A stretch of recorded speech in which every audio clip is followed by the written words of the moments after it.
Amigos de Red de Fútbol, este episodio de ¿Qué pasa Inter Miami? Es presentado por U-Link App, que es la mejor manera de enviar dinero desde los Estados Unidos a México.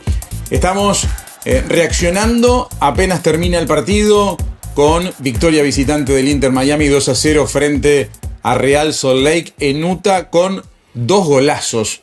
El primero de Rodrigo de Paul y el otro de Luis Suárez, que vuelve a decir presente en el marcador llegando desde el banco de los suplentes.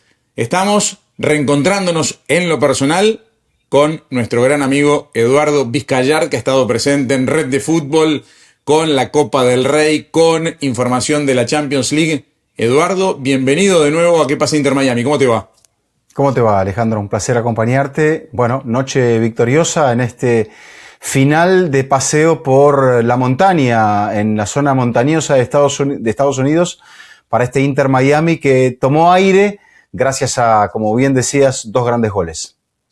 Bueno, vamos a hablar de lo que dejó el partido, dos tiempos distintos, un cierre del encuentro, sobre todo a partir de los goles. Creo que evidentemente se pinchó el partido, sobre todo para el equipo local, a partir de ese segundo gol que marcó Luis Suárez. Pero este partido, que es dentro de una fecha entre semana, en el marco de la jornada 9 de la MLS, suponía la segunda presentación de Guillermo Hoyos como entrenador después de lo que había sido la victoria visitante frente a Colorado Rapids el pasado fin de semana. Y por algunas situaciones puntuales, la lesión de Silvetti y la suspensión de Yannick Bright, bueno, estaba el técnico en la segunda gran decisión. La primera fue el primer once inicial.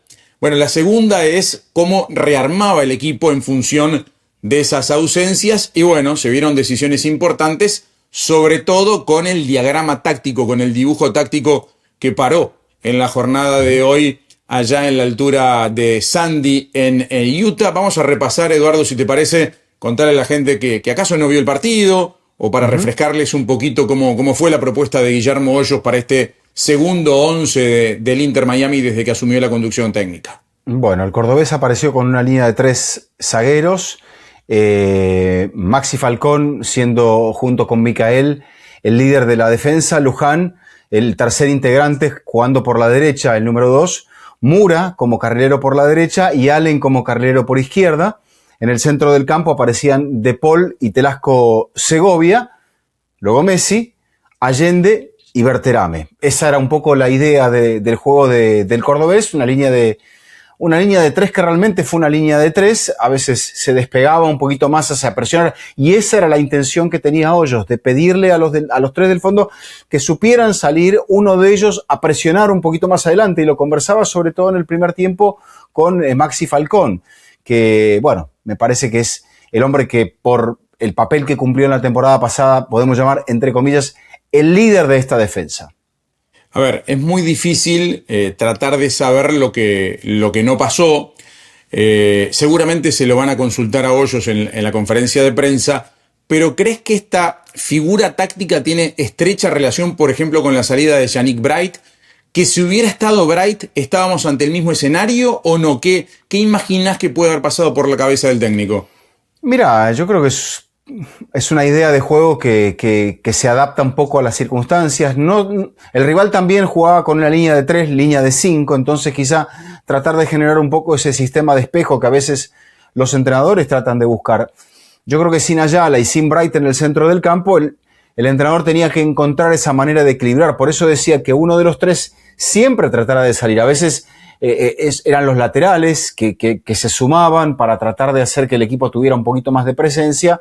Lo que sí, más allá del tema táctico, creo que el equipo pasó mucha parte del partido con escasa precisión con la pelota. No digo que fuese un partido malo con la pelota, pero sí faltaba ese toque exacto, justo, fino, para poder generar un poco más de peligro, porque el partido se le fue dando. Un primer tiempo, Ale, donde vimos mucho ritmo, muy MLCero ese partido de ida y vuelta, o sea, sin tanta idea de control del juego, más bien ataque. Y yo pensé, en el segundo tiempo se va a fundir el Inter Miami, y no terminó siendo así. Bueno, lo que hay que decir es que el partido arrancó con algún sobresalto, ¿no? Porque hay una llegada muy clara de Solans que se pierde un cabezazo de frente al arco, ya con Sancler prácticamente superado. Y hay una jugada anulada también. Un gol anulado, claro. Llega a convertir Sí. Real Salt Lake, pero hay una posición adelantada muy fina, que creo que está bien cobrada a la postre, que le impidió a Real Salt Lake terminar de conseguir esa apertura. Pero después no fue bueno el primer tiempo en líneas generales. Creo que no fue un buen primer tiempo. Pero un intercambio de el golpes, Inter Miami, ¿no? Estuvo más cerca. Hay una muy buena tapada de Rafael Cabral frente a un disparo de media vuelta de Lionel Messi, que me parece que fue lo más destacado en materia ofensiva por parte del equipo de Hoyos.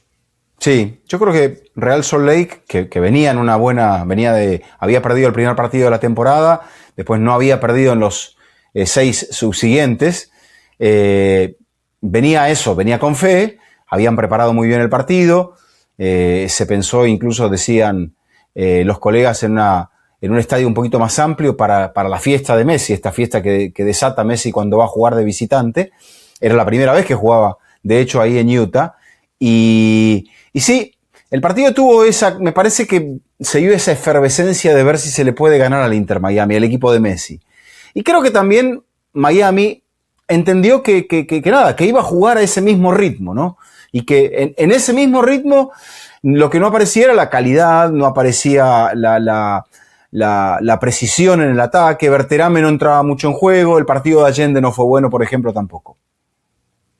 A ver, el Real Salt Lake estaba invicto en casa, es la primera derrota en lo que va de la campaña en condición de local para este equipo, y además, con eso que hablabas de siempre la especulación de si el dueño de casa recibe a Messi en el estadio normal o en un estadio más grande, la decisión de jugarlo en ese escenario repercutió en que terminó siendo, se lo ha calificado de alguna forma, como el partido más caro de la historia de la MLS, porque claro, en ese juego de oferta y demanda, el precio de las entradas fue elevado porque obviamente no era menos gente, claro. De boletos, y el promedio de las entradas estaba rondando los 400 y pico de dólares, que por supuesto es un valor muy, muy importante para lo que es la MLS. Ya nos vamos a meter en el segundo tiempo, en qué cosas cambiaron, qué pasó con Rodrigo de Paul, que no tenía un gran partido, pero termina cerrando un buen juego. ¿Por qué manda a la cancha a Luis Suárez? ¿Cómo le respondió el uruguayo? De todo eso vamos a seguir hablando en instantes con Eduardo Vizcayart en esta edición especial de ¿Qué pasa Inter Miami? Pero siempre les tenemos que pedir algunas cosas a nuestros amigos, Eduardo. Por supuesto. En este caso, hoy te doy la derecha para que vos seas el que reclames el apoyo que siempre les pedimos a nuestros seguidores a través de Red de Fútbol. Bueno, hoy no está Juancito Ballesteros, que es el gran pronosticador, el iluminado que tiene esta sección de Red de Fútbol, pero lo que Juancito querría es que la gente se suscriba, que mande sus mensajes, porque han pasado muchas cosas en este partido. ¿Qué opina la gente? La gente que nos está viendo por primera vez y la gente que nos ve habitualmente. ¿Se tiene que quedar Ángel Guillermo Hoyos al frente de Inter Miami? Este es el equipo, tiene que jugar con Berterame y con Allende, es la formación que la línea de 3 está para quedarse. Bueno, que la gente primero se suscriba. Obviamente que se lo agradecemos infinitamente porque estamos llegando a 25.000, ¿no, Ale? Sí, más o menos. No, ya estamos arriba, sí, prácticamente pisando los 25.000. Es una meta que tenemos en cuanto a la cantidad de suscriptores, seguramente la vamos a superar muy pronto. Como dice Eduardo, comenten los videos, los comparten. En algunas zonas está disponible esta función de hype, de darle hype a los videos, que nos ayuda a que evidentemente el rey, que es el algoritmo, nos lleve a más gente. Y para aquellos que viven en Estados Unidos y tienen, por ejemplo, familiares en México o amigos en México, necesitan enviar dinero, bueno, tenemos una gran noticia para todos. Llegó Ulink App. Es la mejor forma de enviar dinero desde Estados Unidos a México, porque tiene, los valores más bajos para que el rendimiento de esa transferencia sea la mejor para todos ustedes. Pero además tenemos algunas noticias en particular. Por ejemplo, si al cerrar la compra ponen el código fútbol, se aseguran una tarifa cero para la siguiente compra, para la siguiente transferencia. Eso es importante tenerlo en cuenta. Pero además, para el primer envío de $100 o más, se va a ganar una tarjeta de regalo de $10 para firmas como Amazon, como Walmart y muchas más. Así que ya saben, primer envío de 100 o más dólares, se ganan una tarjeta de $10 para poder aprovechar en esos lugares. Es muy fácil de usar, la pueden descargar y Ulink además está en línea con los mejores proveedores de pago en todo México. Por ejemplo, Electra, el Banco Azteca, BBVA, Oxxo, Bancopel. No se lo pueden perder, descarguen Ulink App, que es la mejor manera de enviar dinero desde los Estados Unidos a México. Nos metemos, Vizca, en el segundo tiempo. Un segundo tiempo que creo que tuvo un cambio muy significativo, ¿no? Porque ahí sí comenzó a verse de alguna manera un dominio de Real Salt Lake, fue más protagonista, se arrimó al área de St. Clair y por el opuesto, el Inter Miami fue bastante pasivo, no generaba realmente peligro, parecía que podía llegar el tanto de Real Salt Lake, pero bueno, falló el equipo, falló Gozo en alguna definición, Luna tampoco estuvo fino en el cierre de las jugadas y digamos que sobrevivió Inter Miami a ese que pudo ser, yo diría que el tramo de los 10 minutos a los 30 del segundo tiempo, los más complicados del partido. Sí, fue diría, una segunda parte por momentos incómoda, pero no pasaba mucho tampoco. Yo creo que lo que empezó a ocurrir es que Inter empezó a estar cada vez más impreciso con la pelota. El tema que siempre se especula en esta clase de encuentros es, llegando a un cierto grado del partido, cómo responderá el físico de aquellos que no están acostumbrados a desenvolverse habitualmente en la altura. ¿Y qué estábamos acá? Más o menos a 1500 metros, una cosa así aproximadamente. No es excesivo, pero sí, bueno, un comportamiento diferente del balón, lo que decíamos, a veces en un esfuerzo en corto se siente que te falta un poquito el aire, que te cuesta un poquito más recuperarte. Entonces, después de haber jugado en Denver, el equipo por ahí estaba un poquito más adaptado, pero se notó, como bien decías, ese subidón en el segundo tiempo. Trató de activarse un poquito más Diego Luna, se vio por parte de Solans también un poquito más de intensidad y bueno, también apeló ellos a los cambios, porque lo saca a Allen del partido, lo cambia de banda Mura porque lo coloca a Frey a jugar sobre la derecha. Y bueno, Miami hasta ese momento estaba ahí, tratando de ver si con ese cambio podía llegar a equilibrar un poco más el juego, porque lo que se empezaba a ver cada vez más es que el equipo tenía dificultades a la hora de sostener la pelota. Bueno, también hay que decir que ingresó Luis Suárez. Luis Suárez ingresó por... Un poquito más adelante. Tadio Allende, correcto. Suárez es la primera vez que tiene minutos bajo la conducción de Guillermo Hoyos, porque en el debut frente a Colorado no había podido jugar el salteño. Y se da una situación bastante particular. En una de las variantes que hace Pablo Mastroeni, que es el entrenador de Real Salt Lake, Solans tarda un poquito más de esos 10 segundos que le da el reglamento. Exacto. Y por eso, quien lo sustituye tuvo que esperar un minuto para entrar. Y en ese minuto se genera esa acción en la que Real Salt Lake queda con un hombre menos y viene el tiro de esquina que propicia el gol. Es verdad que cuando se da el gol ya está con un hombre... Claro. Ya está con... Hay un córner primero desde la derecha que ejecuta Messi. Inter tratando de generar eso, superioridad, lo hace en corto. De ahí, en el segundo córner lo habilita el árbitro a ingresar al jugador. Sí, exacto. De ahí se genera el segundo córner y cuando ya estaban 11 contra 11, la circunstancia esta de que quedó muy solo De Paul al borde del área. De Paul, que no se había animado a pegarle en muchas oportunidades, que había tenido la posibilidad de pegarle desde afuera. Pero en este caso, un gran gol. Sobre todo cuando se dice, creo que los dos goles son dos grandes goles. Sí, sí. Y de futbolistas que, bueno, Suárez se ha retirado de la selección, pero siempre hay alguna voz que por allí lo está pidiendo para la celeste. Obviamente, me parece que es algo más parecido a un deseo que a una realidad. Y en el caso de Paul, se llegó a deslizar que quizás Scaloni estaba pensando que De Paul así él no lo veía como titular. Pero bueno, De Paul un poco más líder, quizá con este tipo de estructura táctica más protagonista en el partido. Bueno, hoy lo fue con un golazo que encima de todo rompe el libreto y aparte es el primero del partido que rompe el marcador. Correcto, sí, porque ahí yo creo que ya sintió el impacto Real Salt Lake, porque no se veía el gol del Inter Miami, sin embargo llega No, con ese gran se veía un disparo. 0-0. Totalmente. Se un gran veía disparo que el partido estaba condenado a avanzar en el tiempo y a culminar con un 0-0, casi te diría irremediable. Porque en las oportunidades que estaba teniendo el Real Salt Lake, la realidad es que le costaba mucho acertar el último pase. Entonces, si bien es cierto, controló menos el partido Inter Miami, tampoco en el segundo tiempo, tampoco es que sufrió tanto peligro como sí al principio del partido. Sí, es verdad.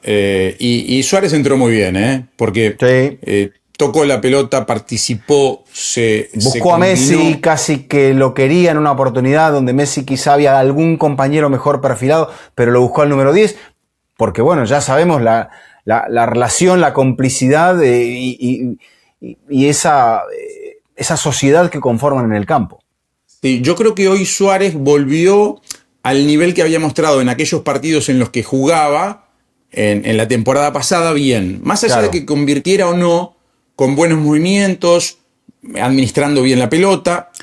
Hoyos lo pone de doble 9 otra vez con Berterame, es decir, algo que ya había hecho Mascherano en sus últimos partidos, y le respondió muy bien el uruguayo. Además cierra la faena con un gol fantástico, una volea muy bien colocada al ángulo, inatajable para Cabral. Es el segundo gol en lo que va de la temporada para Suárez. Es muy importante para él, pero creo que también es muy importante para el equipo, ¿no? Saber que Suárez, los minutos que pueda ir teniendo en cancha, son minutos importantes en calidad. No importa la cantidad, lo que importa es la calidad que pueda aportar. Y bueno, es una asistencia de Berterame, también suma para el mexicano. Creo que en ese sentido las cosas terminan saliendo muy bien.